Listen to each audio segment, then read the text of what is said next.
Hey guys, it's Anthony again. Sorry I'm at work, my hair is all messed up.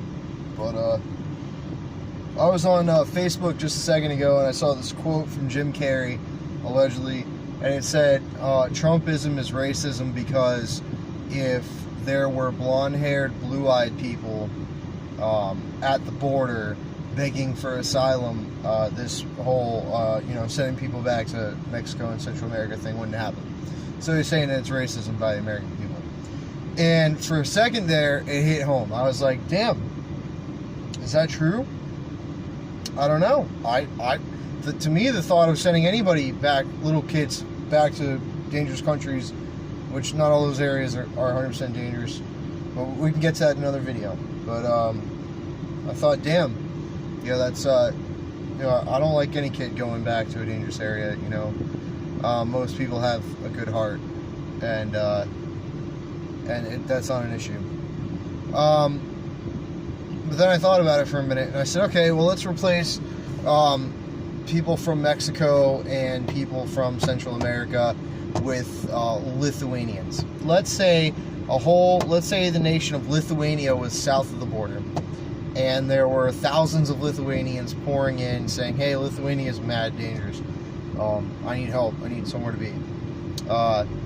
Would the American people be as receptive to, or more receptive to Lithuanians coming into this country for asylum than anybody of Latin descent?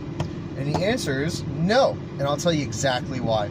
If the country of Lithuania was south of this border, and they were trying to come in, and their whole country was as poor as it is, and they were pouring in by the thousands, to the point where the demographic population of the United States started to turn almost 50% Lithuanian.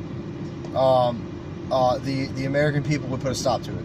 And the reason for that is we do not want Lithuanians becoming a majority vote in this country, not because of the color of their skin or because of for no other reason other than if it's a poor country, they're more inclined to vote for people who are going to help them or who they think is going to help them, so they're going to elect Lithuanian mayors or district representatives, stuff like that.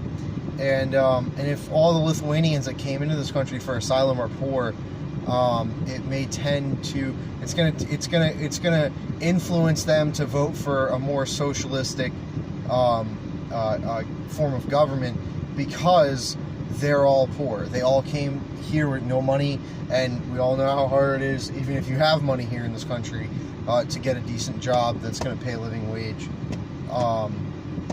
And that's a threat to the American people. That's a threat to our way of life. That's a threat to capitalism. That's a threat to all of that stuff. You can't have a 50% of your entire population a poor, foreign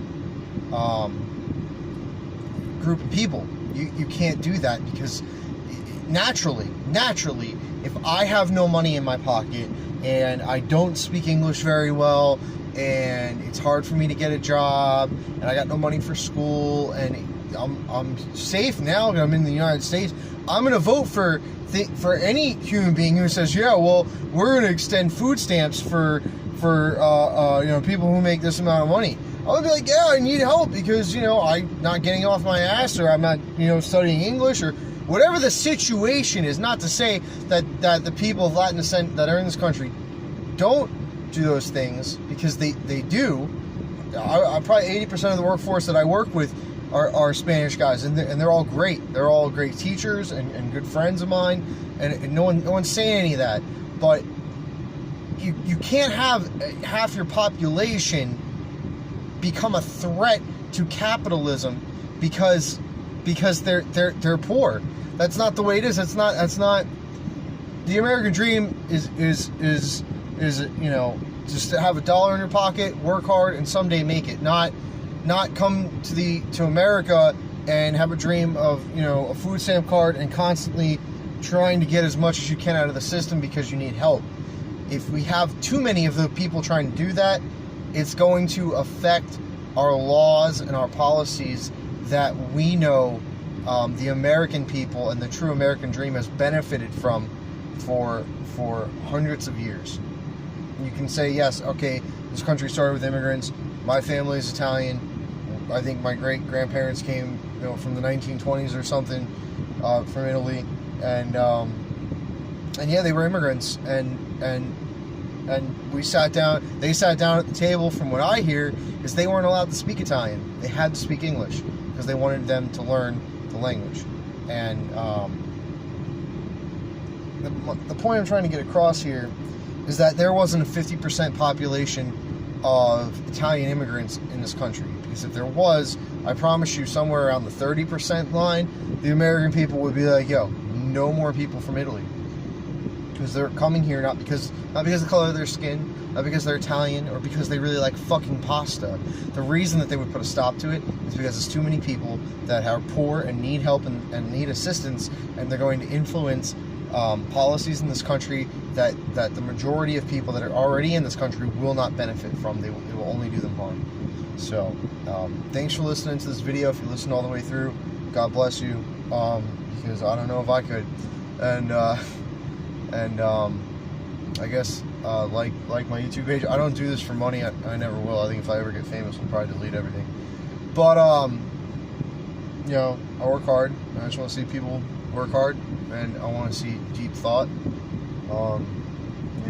Not just one-liners on Facebook, because that shit is ignorant. So, thanks for listening, guys. Stay in school and eat your Wheaties.